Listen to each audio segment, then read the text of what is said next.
This video is on Unit 10, Lessons 1 and 2. So Lesson 1 talks about power functions and their end behavior. So first of all, read along as I read the definition at the top of your first page of your flip book. It says any function of the form f of x equals a times x to the b, where a and b are real numbers but not equal to 0, is a power function. So therefore a and b will be some kind of real number. They could be rational or irrational, but they won't be 0, because if either of those are 0, then you would have just a straight line. You'd have either the x-axis for y equals 0, or anything to the 0 is 1, so you would have, it would be the straight line whatever a was. So if it was f of x equals 3, it would be the line through 3, the horizontal line. So anyways, you have to have it in this form in order to answer some questions about it. So if it's not in this form, you need to put it in that form, which means you need x to be on top of the fraction, and you need to have a single exponent and then a number out in front. So if you look at the first 3 examples, it says write each of the following in this form and then state what a and b are. So therefore, I need to move the x in the first example up to the top. Remember, when you want to move something from the top to the bottom or vice versa, all you simply do is change the sign of the exponent. So if I move the x up to the top to be with the 3, it's going to turn into 3 times x to the negative 2. Now it looks like this form, so I can identify my a as 3 and my b is negative 2.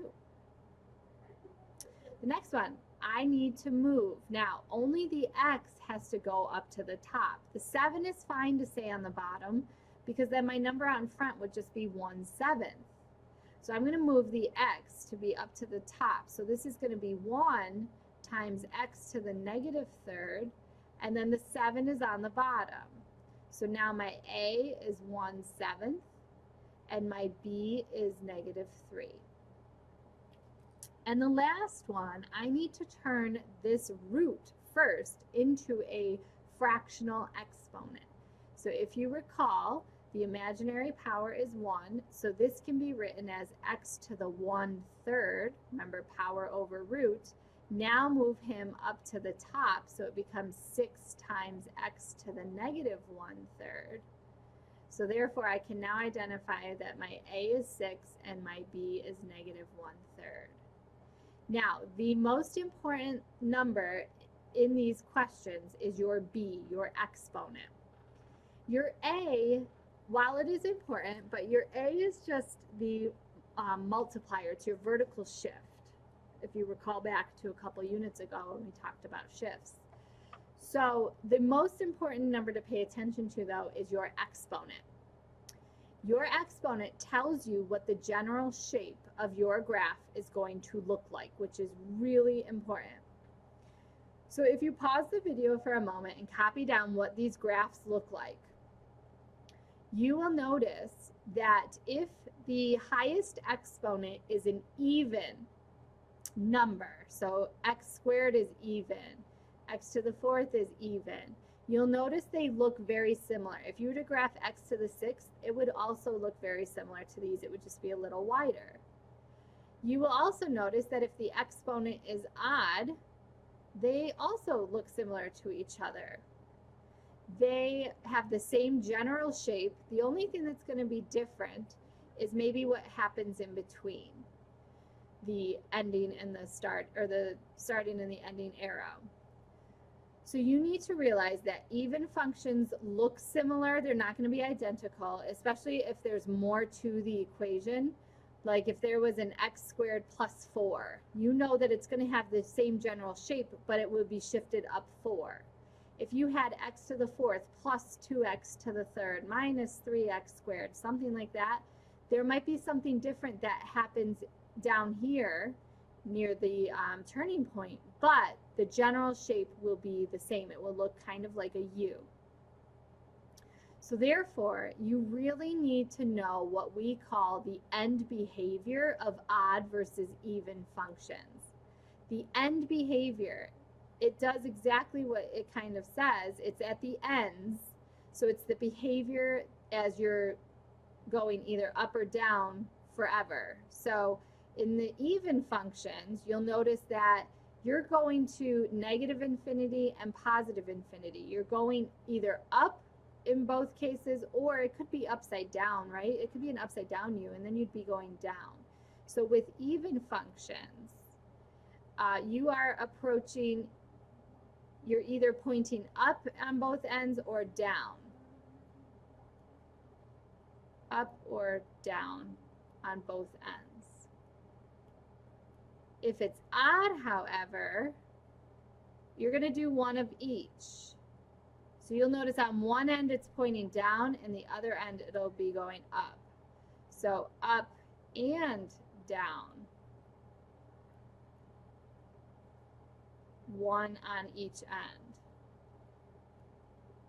So in the future, I might give you an equation and just say describe the end behavior. And all you'll have to do is look at the highest exponent.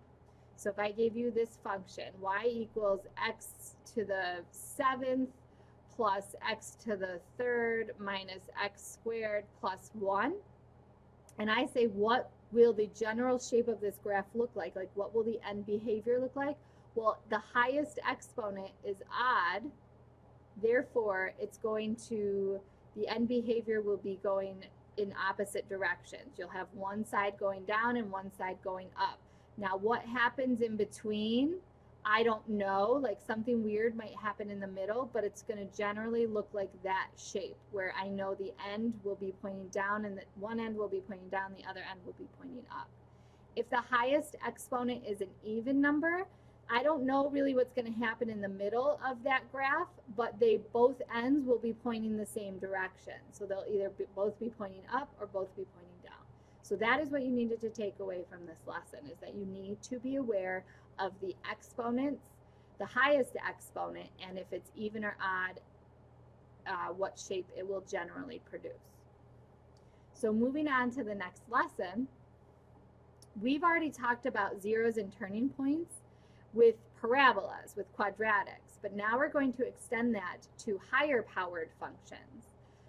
So you need to know these two definitions. First of all, a zero, otherwise known as the x-intercepts, right? And that's actually written down in the parentheses. Zeros are x-intercepts or solutions. It will have whatever the highest degree is, that number of roots. So for example, if you had the function y equals x squared plus 2x, the highest power is 2, so it will have 2 roots. Or I guess I should say it could have a maximum of 2 roots. 2 roots max. It could have 1 root, and it could have 0 roots. It could never cross the x-axis. We've seen many that do that. But the maximum number of roots it could have is 2. Now, the turning points, the maximum number of turning points it could have is 1 less than the highest degree. So therefore, in this example, the maximum number of turning points it could have is 1, because 1 less than 2 is 1. So it could have 1 turning point maximum. It could also have 0 turning points. It basically could go from whatever the highest degree is, 1 less than that, down to 0. So let's look at the next example. In this example, we are looking at this equation, y equals x to the 3rd minus x squared minus 12x. So the highest degree is 3, which means the maximum number of roots I could have is 3. It doesn't mean I will have 3, but it means the maximum could be 3. I could have 2 roots, I could have 1 root, I could have 0, but the maximum number of roots is 3. There could be 2, 1, or 0.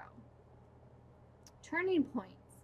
The maximum number of turning points I could have is 2, because that's 1 less than 3. I also could have 1 or 0. So if you were to sketch this graph really quickly from your calculator, it looks something like this. Since it's an odd function, right, it's going to be pointing down and then pointing up. Those are the end behaviors. It's going to look something like this. It's going to go through 0, 0, and then come back up at 4. So the roots are at 0, -3, and +4. So there are 3 roots. That was the maximum we could have. And then the turning points. There are 2 turning points. This is a turning point and this is a turning point, and there are 2 of them, which is the maximum we could have. The next one, the highest power is 4. It is even, which means I know it's going to look something like this, right? And then some weird stuff might happen down here, but it's going to be pointing up in both directions. So, and it's not going to be an upside down U because my leading coefficient is positive. Remember, if it's negative, it flips upside down. So the maximum number of roots is going to be 4 because that is the highest degree. It could be 3, it could be 2, it could be 1, or it could be 0 as well, but the maximum number is 4. And then the maximum number of turning points, I'm going to put TPs for turning points, is 3. So if you graphed this equation, it's going to look something like this. Remember, we knew it was even, so we know it's pointing up in on both sides. So it goes down through -7, then up through -2, and then up and back down through 1, and then up again through 4. So it does have, the maximum number of zeros or roots we could have was 4, and it does have 4. It goes through -7, -2, it goes through 1, and then it goes through 5. It does have 3 turning points. Here's one turning point where I turned around. Here's another turning point and another turning point. So it did have the maximum number. So remember, the highest power tells you the maximum number of roots and turning points you could have, but it doesn't mean it will have that many. You have seen, for example, the easiest one I can show you is a quadratic. You have seen quadratics before where there is only 1 root. Well, even though the highest power is a 2, it would be like x squared plus or minus something, right? The highest power is 2, which means there could be 2 roots, but this one doesn't have 2 roots. It only has 1. And you also have seen ones where they don't have any roots. This one would have 0 roots. So the highest power tells you how many roots they could have, but it doesn't mean that's how many they will have. You'll have to graph it or factor it to figure out how many they actually have. Same thing for turning points. That's the highest that they could have.